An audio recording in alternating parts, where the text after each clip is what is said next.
Ciao bambini, guardate dove sono.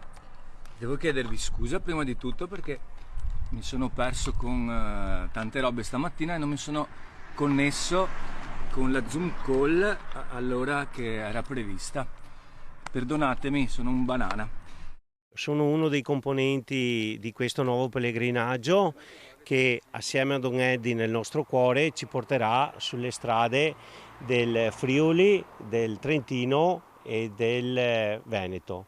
Facciamo un giro ad Anello e ritorniamo a Cavrie. Una pedalata, anzi un quarto pellegrinaggio, come lo chiamano loro, attraverso Veneto, Trentino e Friuli Venezia Giulia per ricordare la figura di Don Eddie Savietto, il sacerdote missionario scomparso nel dicembre del 2023 in Brasile a soli 51 anni, mentre si trovava nella sua parrocchia a Pacaraima, al confine con il Venezuela. Un uomo che amava i bambini e la bicicletta e così gli amici della bici di Cavrie pedaleranno per ricordarlo e raccogliere fondi per la scuola dell'infanzia Baronessa Cattani. Partenza il 9 giugno davanti alla scuola con i bambini e ritorno il 13 con una grande festa finale a cui tutta la cittadinanza è invitata. Insieme a Luigi, Augusto, Pino, Mauro, Franco e Luca pedaleranno anche Edi e i bambini della materna. Non stiamo solo macinando chilometri tra queste nostre splendide montagne e vallate, ma ogni nostro passo ha un peso, un valore e uno scopo ben preciso, quello di sostenere e aiutare la scuola materna dell'infanzia di Cavrie.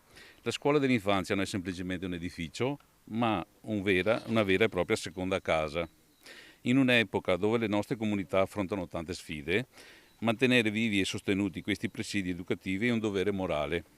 È un atto d'amore immenso per il nostro territorio. La prima tappa sarà Motta di Livenza, dove gli amici si fermeranno per una prima preghiera prima del viaggio attraverso territori di grande bellezza. Questo pellegrinaggio che per noi è importante perché ci ricorda che qui per 8 anni c'è stato Don Eddie che ci ha custoditi, ci ha aiutato a portare avanti il nostro intento di scuola dell'infanzia parrocchiale. Un'idea nata proprio dal Don, che ispirerà ogni chilometro e per chi volesse donare, sui social degli Amici in Bici di Cavrie si troverà anche il numero di conto corrente al quale poterlo fare. Nei nostri giri pomeridiani un giorno ha buttato lui l'idea del primo pellegrinaggio, andiamo a Roma insieme. Siamo partiti io, Gianni e Augusto assieme a Don Eddie.